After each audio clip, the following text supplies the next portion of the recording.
Hello and welcome to OCD Gamechangers Fireside Fridays. These are the Fireside Chats we've been doing since the beginning of COVID. At first, it was just to make sense out of what was going on in the world in the pandemic. And then we have morphed these chats in the last few weeks and months into really wanting to dig into some of those important topics that our community struggles with, or the barriers or not enough awareness or information. So I'm really excited about today because, as many of you know, I love my taboo topics. So I'm Christy Hodges. I'm the founder and executive director of OCD Gamechangers. I'm the co-founder and CEO of OCD Peers, which is a group-based practice where people can drop into groups for OCD to get support. Yay!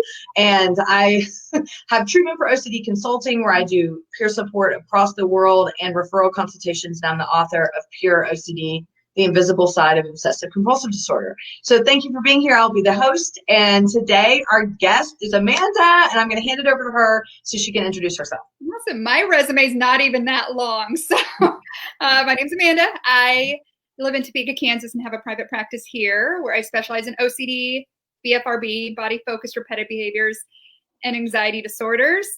That's literally all I do. I do Your have book. I have it's an exposure coloring book. So not your average coloring book. It's for exposure purposes for OCD. Have a couple volumes there. And I'm on the board of OCD Kansas. So yay. What's your book called again?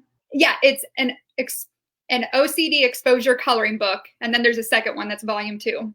So it's on Amazon Prime. So all right, we'll put that up here right now so people can.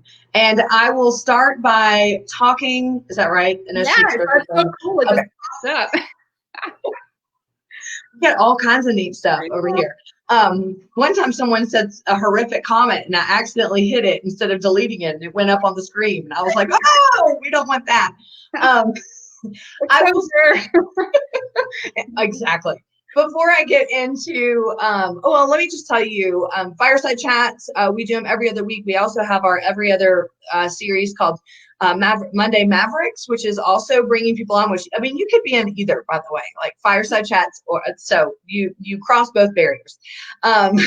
So thank you for tuning in. This is OCD Gamechangers is here basically to support and elevate people doing things for our community. We have a very large community worldwide, and we need all the people that we can talking about what OCD is, bringing awareness. And today, this topic is so important, and we need people to know that they are struggling with OCD, because as we know, taboo topics, sexual, violent, intrusive thoughts, things that are just a little more obscure and don't have physical rituals, people have no idea that they're suffering. So OCD Gamechangers is really committed to community. It's committed to people doing things kind of outside the box and innovative and creative. So with that, please contact us at ocdgamechangers@gmail.com if you have any projects, blogs, things like that that you want us to push out and help get some traction around, because we need your voice. It's really important. So I will start, before we get into the topic, with the kind of the funny story about how we really actually met. I think that's like the first time we met. Yeah. I mean, I'd always known Amanda. Tell me your Instagram again so I can tell people. It's anxiety. Let me think about it. Anxiety OCD treatment. I never have to say it. You'll be like, she put that up there and I got no followers. Oh wait, that's because I was the wrong account. So I've been following Amanda for a while on Instagram, and also I've referred people to you before because I do referral consultations, and so I knew who you were and knew what you did. And Amanda came out with her coloring book, her exposure coloring book, and I was scrolling past and I was like, huh, that's interesting. Like, maybe I just didn't know how to spell her name or something. And so I click onto Messenger and I'm like, nope, sure enough, that is exactly how you spell your last name. And so I wrote, and I was like, she's going to think I'm this perfectionist, nitpicky bitch. And I went onto the message and I'm like, hi, Amanda, just congratulations on your book. I just wanted to let you know that you misspelled your last name. Of all things, my own name on the cover. On the cover of the book. Oh my gosh.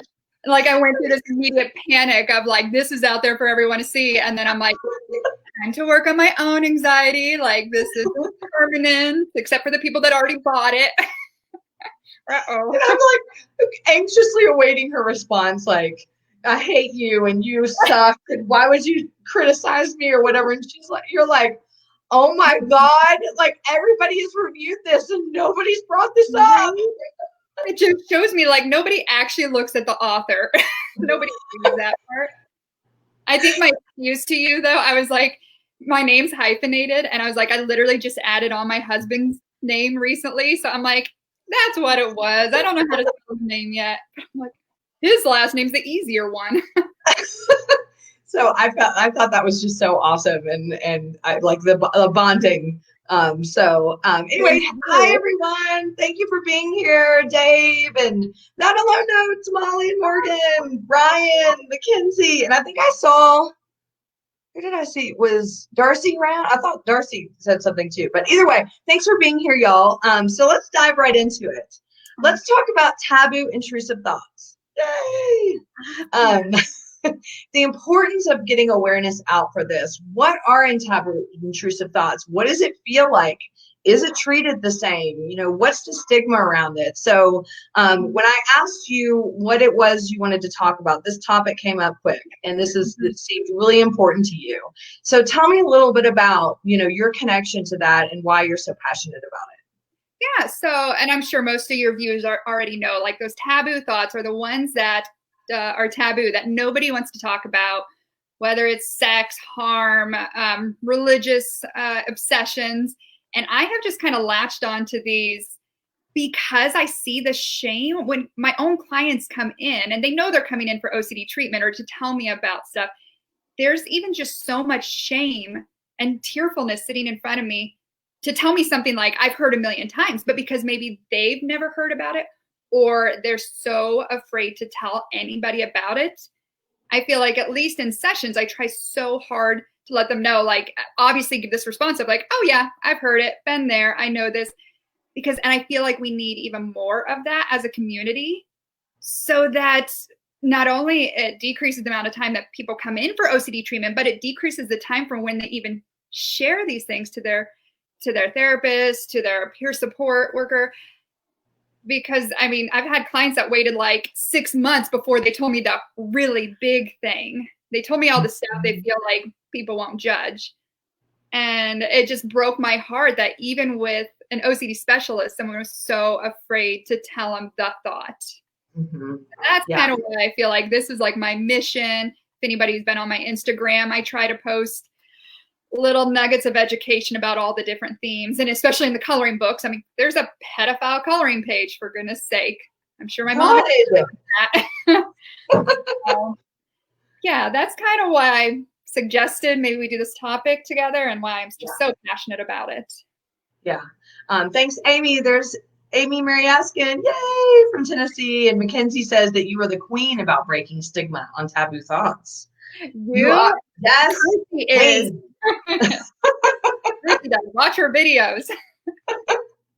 I agree. I would say, you know, when I meet with people for peer support, and you know, people even watching my videos, they know they know that I already know what's going on. They know I've probably experienced everything, and I will say, like, especially the pedophilia theme, that is such a huge. It's people are scared. They're scared to tell their therapist. They're scared someone's going to call the cops. If they have kids, it's even more of the fear. So let's just dive in a little bit and say, so when we keep going like pedophilia themes. So let's talk about what it feels like, what it means to have intrusive thoughts of a taboo nature. So if people are watching us and they're like, wait, what? This is scaring me. Like, let's talk about how it manifests for people. Yeah, so let's just start off with all the different sexual themes. Sex gets people's attention, so it could be sexual thoughts or arousal or attraction to somebody that you think is wrong or something. So obviously, since we've said the word pedophile a million times, it could be intrusive thoughts about, oh my gosh, I find that child attractive. what if I wanted to have sex with a child? It might be towards your own child. So that kind of goes in that postpartum, or even if after they're babies.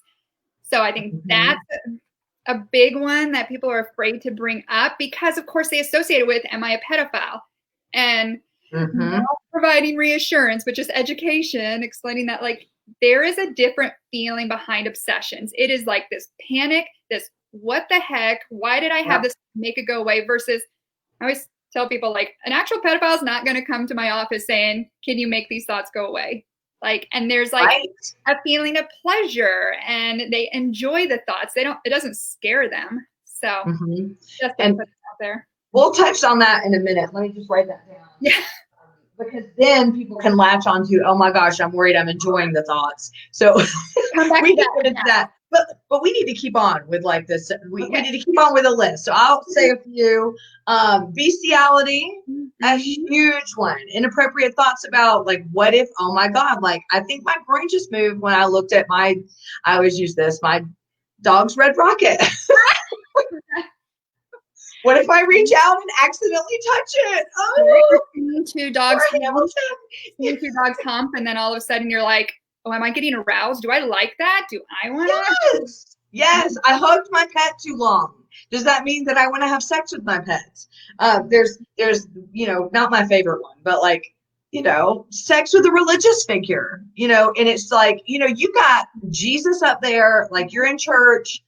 They've got the whole crucifix. They make Jesus ripped, like half naked, ripped, tan, and you look at him and you're like, Jesus is hot. And then you're going, oh my gosh, what's wrong with why does Jesus have a bulge underneath? Well, I've never looked, but now I'm going to. Does he? Or I want to have sex with my pastor or my priest, and then I can't have that thought towards them. And I mean, on that topic, it could be any authority figure where all of a sudden you're like, am I attracted to my boss or which those I feel like people aren't as afraid to share. Like, I'm very attracted to this, authority figure here. Those are probably less than sex with Jesus. So, or horrible dictators. Like, why do I feel sexually attracted to Hitler?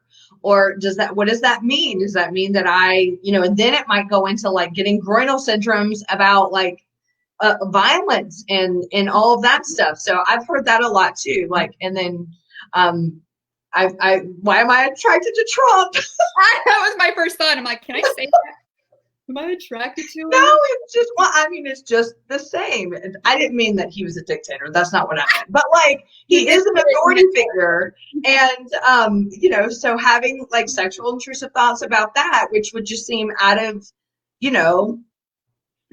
anyway. And I would add on sexual thoughts towards family members. I hear incest OCD as a common one, or towards your parent, your same-sex or opposite-sex parent. And of course, those are big ones. Everybody's so afraid to share. Like, oh my gosh, I saw my brother come out of the shower, or, walking around with a shirt. Like, was I attracted to him? And it's like, maybe, I don't know. Cousins, aunts, uncles, all of that stuff. What else? What else did I write down? I wrote down, so weird sexual thoughts that you might have, like sexual thoughts about inanimate objects, weird thoughts you might have about dead people. So that's an interesting one. And I think people get really afraid to talk about that, whether they are having sexual intrusive thoughts or maybe even violent intrusive thoughts, which are still in the same taboo piece, about people that have passed. So then the shame is double on top of that, because then it's like I am disrespecting the memory of someone that I love because all of a sudden I'm having these thoughts about it. And they cannot tell their family, they cannot tell their loved ones, and the shame on that is so huge. So I definitely wanted to emphasize that. Yeah, and I'm glad you mentioned inanimate objects as well, because it could just be anything. You have a, stuffed animal or something, and you're just like, do I want to, can I say F my stuffed animal? Or so. Yeah. So, as we can see, taboo and there's harm thoughts too. It's not just sexual. It's the harm piece. It's the, harming animals. It's harming family members. It's harming kids. It's harming anything that you would typically think, I am a monster. or those people are monsters if they do that, then all of a sudden you find yourself in this complex world of, am I that monster? Because I'm having the thoughts. The mass murders, mass shootings. I mean, anytime something like that happens in the media, all of a sudden I have individuals coming in like, am I that person? Could I be that person? What if I just walked in? And it's like, again, the fact that you're so distressed you had a thought means we're looking at the kind of obsession route, versus a real mass murder isn't going to be like, oh my gosh, why did I have this thought? Make this go away. They take enjoyment out of it, which I know we'll come back to when OCD then tries to trick you and say you liked a thought. So let's go into that then, because I think that's a great segue. From my end of things, which I don't really see that sexual orientation is taboo, because I don't feel like, being gay, bi, trans, any of this is taboo. However, it does fall into the sexual intrusive thoughts realm. But for me, what would happen is, because I didn't even know I had OCD at the time, and I was bombarded with the thoughts for so long, you really start to get confused about whether you like the thoughts or you don't. And when your body is reacting, so the groinal syndrome, so if you're joining us and you don't know what that means, that's when your body can start to have a reaction to thoughts. So, I mean, it's like, if you've watched a sex scene or something that you felt turned on by, okay, so 3 weeks later, all of a sudden you think about that sex scene and you're like, ooh, and you get a little dazzle down there. Dazzle. A little movement in the pants. I mean, you might think, oh, I like that. Maybe I'll watch it again, or maybe I'll go have a little fun, by myself or whatever. So that can actually happen when you are literally trying to think to yourself, oh my gosh, why would I have these thoughts? I hope I'm not attracted to it. Then all of a sudden your brain can morph into, you're checking and rechecking areas of your body that you typically feel some sort of zing when you're aroused. So the groinal can co-occur with the thoughts, which is really terrifying. Yeah. Which is really what keeps people stuck. Wouldn't you agree, Amanda? Completely. And I know sometimes like that groinal response, it can almost be the first thing that happens, the trigger, just like something brushes up against you. Let's say like your child brushes up against you, and hello, it's just a physiological response. And then that creates the obsession of, why did I get aroused by my son that like touched me? Mm-hmm. Sometimes it can be due to an obsession, and sometimes it can almost breed or start an obsession. Mm-hmm. Yeah.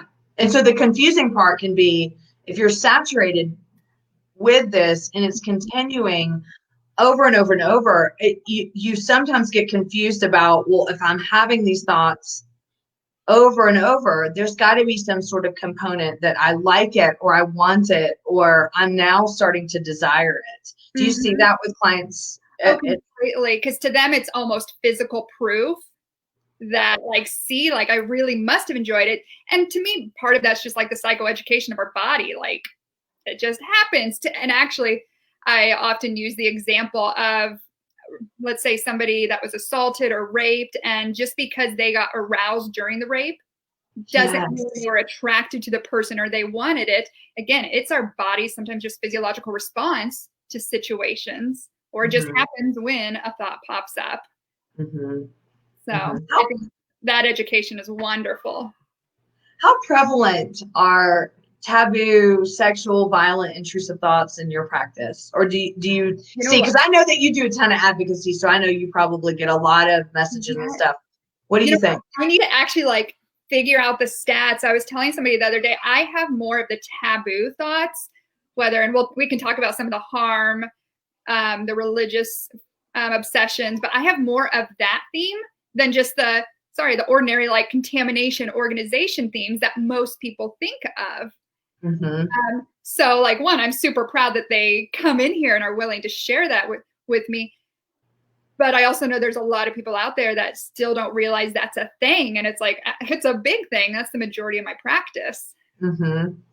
I don't think you're alone. I think that, most people I talk with therapist wise, for me, it's like 98% sexual, violent, intrusive thoughts.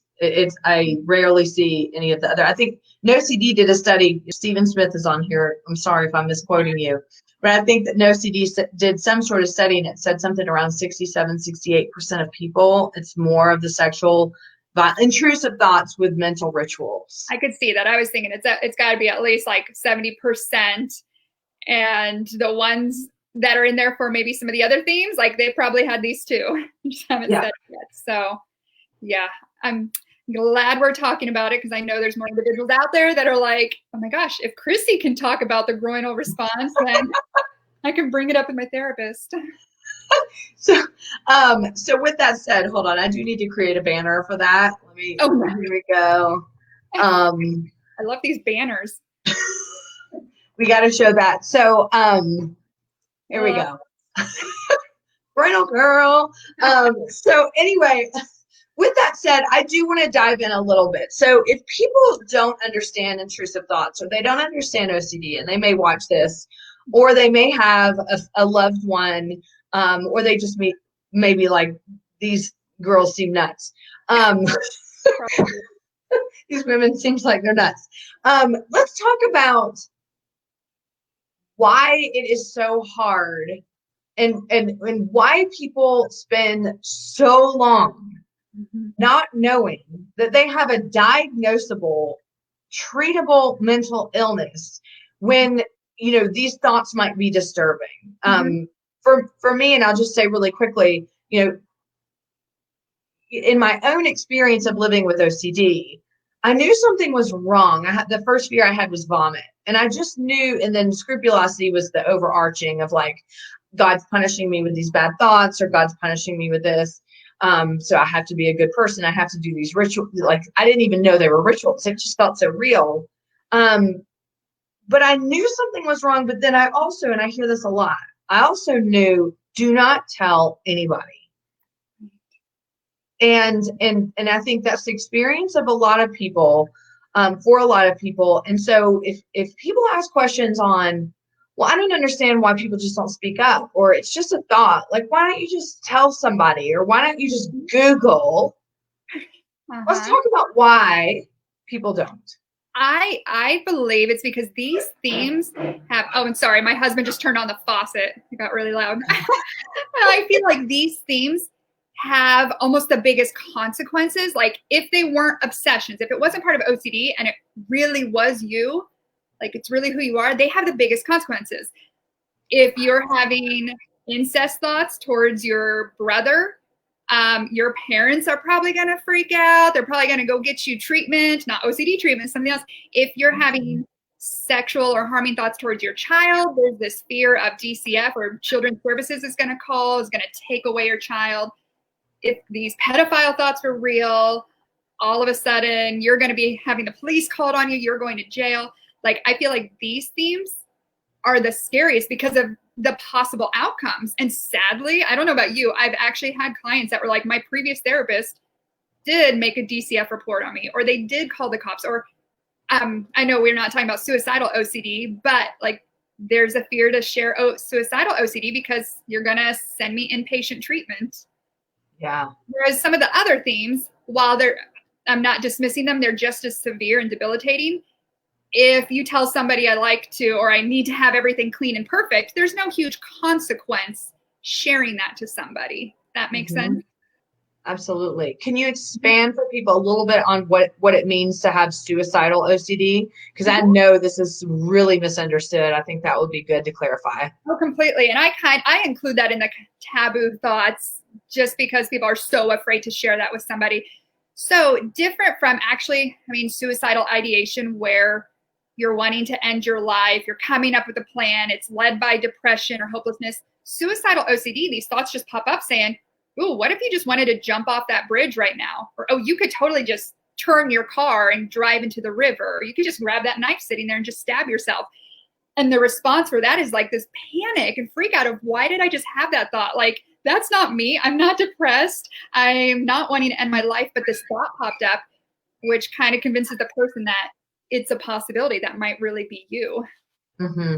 And then subsequently, they might start monitoring them after they Google, because inevitably Google comes next. The first thing. Then it's, people who experience depression will die by suicide. And so then all of a sudden it's monitoring feelings of depression. Yes. And I think it's worth mentioning, much like the groinal, which is a physical sensation in your groin area, all kinds of taboo intrusive thoughts can have other physical symptoms. So with suicidal OCD, I will hear all the time, I feel like I'm depressed. I have these feelings of depression. I have this feeling of despair and sorrow. Usually what they'll say is they'll rattle off the actual definition of depression. They're like, I feel like I have this, and this. And I'm like, I meet this many criteria of depression. You read that on Google. Yes. I know you're not feeling that way. You read it on Google. Well, especially, I'm sure you know OCD and depression are comorbid. They do kind of go hand in hand. So then there's the intrusive thought of like, well, but I do actually have depression too, so I could be suicidal. Mm-hmm. So it gets really tricky. Mm-hmm. So if you meet with a therapist who's not trained in understanding that really important distinction between actual suicidal ideation and, intent to harm versus I'm worried I'm going to, then people are risking getting put on a 72-hour hold, like that's what we call it here in Colorado, or getting placed in a hospital for X amount of days. And then you have to like convince your way out while your brain's trying to convince your way in. It's not our client's job to try to convince the therapist that they're not really at risk. But I've heard and seen it happen all the time where they finally felt brave enough to share, I've had this worry, I've had this thought. And you're right. Unfortunately, a lot of therapists don't know this theme, which is really sad. Yeah. And all they do, because it's like such a trigger for therapists sometimes to hear suicide. And so they just hear they had suicidal thoughts. We got to get you more treatment or go inpatient. Yeah. I actually had someone tell me one time who is a friend OCD therapist, actually. And I was talking about how I felt a lump in my throat. And I was like, oh, I wonder if I have cancer. And then I was like, oh, well, maybe I do. I don't even care at this point. I was really tired. And then I thought, well, why don't I care? Does that mean I want to die? Oh, God, what if I would? And I actually told my friend, and she was like, do I need to assess you? And I was like, oh, my God. And I know this isn't really This isn't really one of those taboo themes, but the whole meta OCD. Now you're obsessing about your obsessing. Why aren't you obsessing? Like when clients start to make progress and they're like, well, this isn't bothering more. The thought of shooting my spouse doesn't trigger me. What is that? It's like, it means you made progress. This is a great segue. Actually, I think this is important to talk about. I do want to tell you, thank you for saying that. These have the biggest consequences. That's a really great way of putting why people are afraid to tell. If you are listening, I do want you to know, like you're watching two people that are safe. There are lots of us out there that are safe. You can talk to us. You can talk to, people in this community that understand intrusive thoughts. That weight can really be lifted. You do not have to live in isolation with this. There's so many of us out there. So I just wanted to not reassure, but just assure you, there's a lot of people out there that are safe and that you really can heal from this. This is something I would love to hear your feedback and your input on. I work so much with people with pedophilia theme across the world. Same symptoms, same everything. Everybody always believes, what if it's not true? And then they always really perseverate on being a bad person. So there's the initial intrusive thought, which is horrible and tormenting. And then finding out that it's just OCD still feels real though. But then even in treatment can feel like I still can't come to terms with the fact that I'm a horrible person. Like, what kind of person has these thoughts? So just like you were just saying, you have like violent intrusive thoughts that you might murder your family. Okay, you find out it's OCD. You do ERP. It's like, I know what to do. Maybe I'll kill him today, whatever. But there's still that underlying pit of despair that people have a really hard time. At the end of the day, I can't accept that it's okay to molest a child, to kill someone, to harm someone. I can't accept that. When the therapy is telling us, well, you may be or you might not be. And I think this is the thing with intrusive thoughts And this is what makes it really hard in therapy and really hard emotionally, because the therapy is behavioral. Yeah.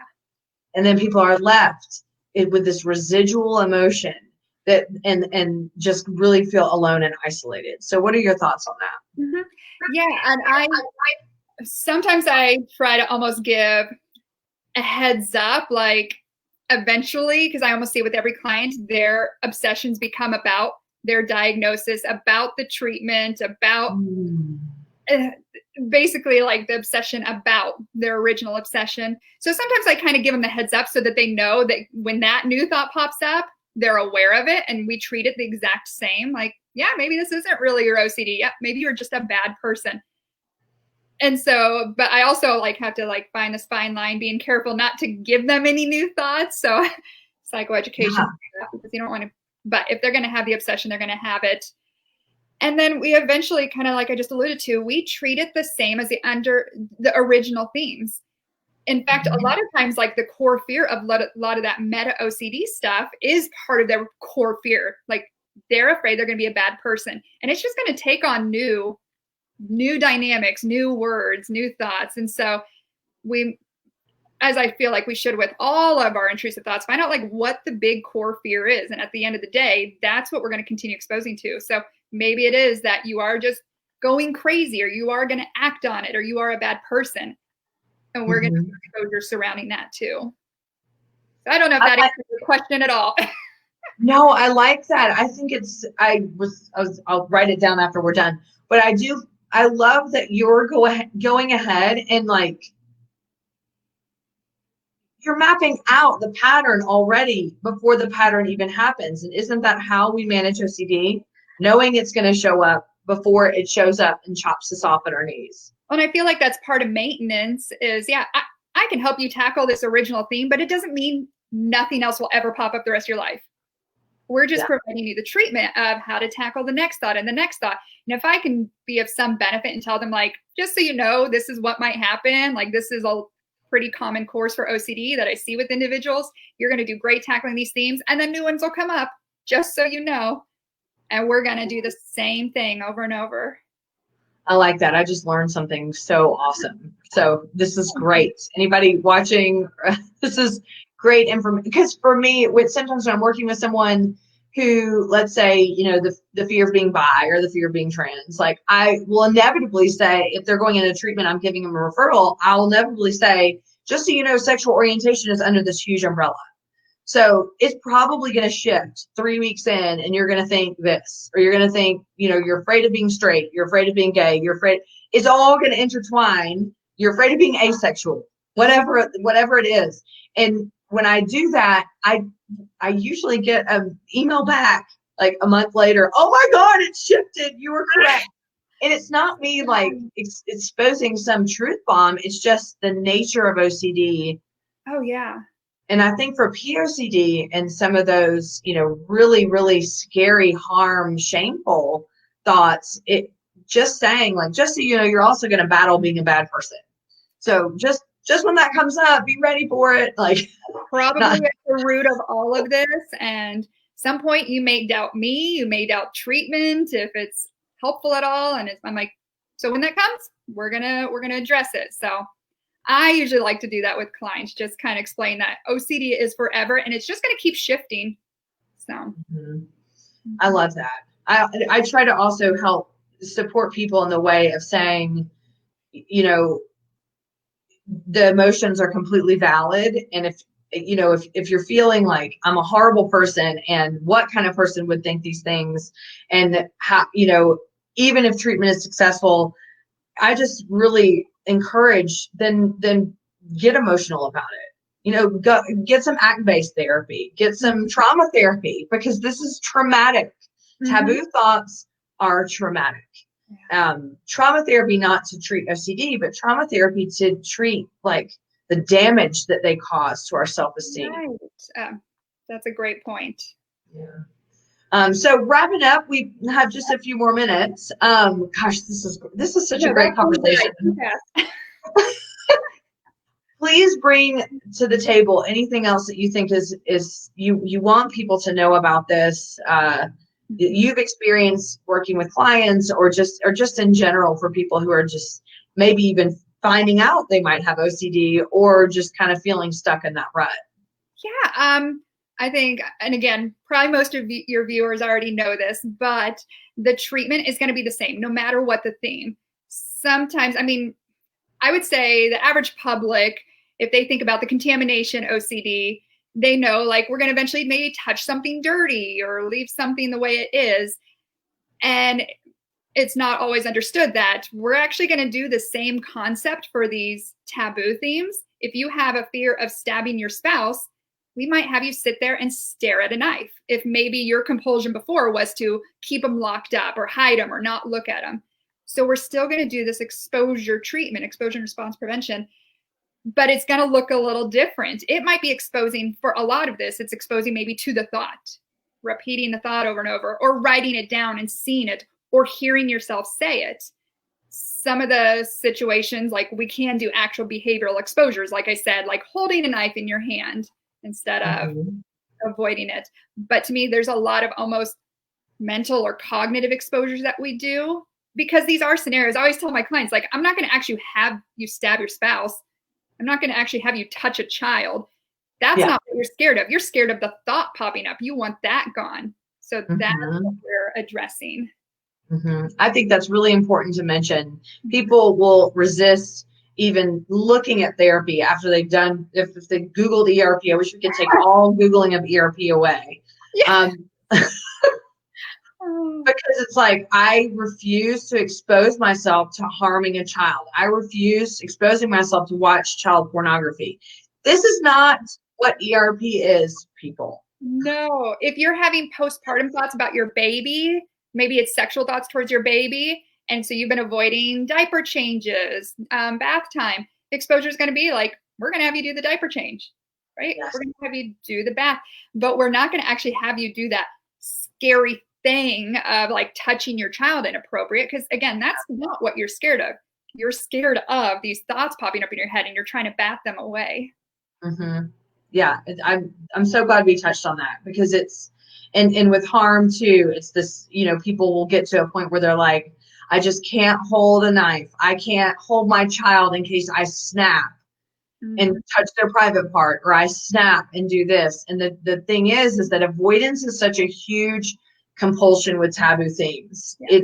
It becomes, part of your everyday life. And our job in doing ERP, and I mean R as in me with OCD, if I'm doing ERP myself for taboo themes, I need to teach my brain that the thoughts are irrelevant. I need to teach my brain there is no reason to fear it. And the only way to do that is to expose myself to the thought, expose myself to the supermarket I'm avoiding because I turned a corner and all of a sudden I saw a little kid and got a groinal. I need to go right back to that supermarket in that aisle and show my brain I'm not afraid to do this. And I need to do it over and over and over. And then the brain goes, oh, well, I don't need to warn her about aisle 5. No. When my whole world gets wrapped up about aisle 5. So, ERP is safe. ERP is, it feels challenging and scary, but that's because the thoughts are challenging and scary. And so you deserve, I do want to emphasize, you deserve treatment. You're going to think you don't deserve treatment when you have taboo things. You're going to think you don't deserve a happy life, that you're the person that cannot settle for, I get happiness, because what kind of person has these horrible thoughts? I have those horrible thoughts, and I'm getting to a place where I feel like I do deserve happiness. I do deserve a good life. And I am not going to define who I am by those thoughts. It is a work in progress. And I can't tell you that it's always not going to be there. But I am telling you, we are everywhere. Yes. So over 70% of our caseload. You think that you're the only one and that your thoughts are different, or that maybe you have these thoughts and it's really not OCD and you're the only one. No. I joke sometimes when clients are afraid to tell me what their intrusive thought is, and I'm like, I will pay you if you can tell me something new I haven't heard about. holy shit, the day that this actually happens, but letting them know I've seen and heard it all. And I always say, I've seen it, I've heard it, and I've probably treated it. So. Absolutely. So final thoughts, Amanda? You're awesome. I'm so glad we finally got to talk. I know. We're like taboo themed queens. And we're best friends for life now. So in case you didn't know. Absolutely. Thank you for all you do. It's stuck in my head. Like now Chrissy thinks I'm creepy. Okay, well, maybe you're just getting me back for me like creeping on your book and finding your out. No, I appreciate all that you do. I've really enjoyed your content. You are just such a blessing to our community, and I know as seen in the comments, like people just love what you're doing, and any way we can collaborate down the line, we're here. Game Changers is here, and keeping you. And if you ever need me to, proofread your book. Is it sad when you said if you want to do anything together? I'm like, you're my new editor, by the way. Just let me know. I'll be there for you. Yes. Thank you. Thank you for everything. So follow Amanda at Anxiety OCD Treatment on Instagram, and she's got a ton of followers. She's got great content. I always love the stories. And check out her book, The Exposure OCD Coloring Book. Awesome. Correct? Thank you. Yes. Thank you so much. And then the second one's coming out soon? So the second one came out. That was the one you actually proved. That was the second one. Okay. Yep. So they're both out now. Great. Awesome. And for those of you that have joined us today, some of the content that you might have heard, you may be a little confused about, or you may be like, why are they talking about this so casually? A lot of it is because this is really prevalent in our community. If you have questions or have any kind of clarifying, concerns, or you want to learn more, you're more than welcome to email me at ocdgamechangers@gmail.com. Or if you need to some support for peer support, or if you want to drop into a group, a lot of our groups are around these taboo themes, and just lots of themes in general. Relationship OCD, we have sexual orientation OCD theme, we've got support for the emotional side of OCD, accepting uncertainty, some of these things.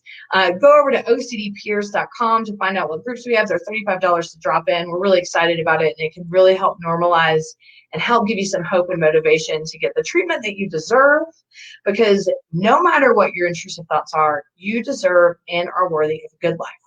Thank you for being here at our Fireside Friday. It's been really fun. We'll see you on Monday for our Maverick Mondays with Miss Allegra Castens.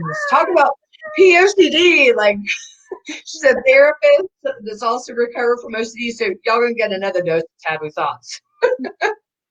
So we'll see you on Monday. I hope you have a wonderful weekend. Thank you for being here, and thanks for all the support for Game Changers. Bye.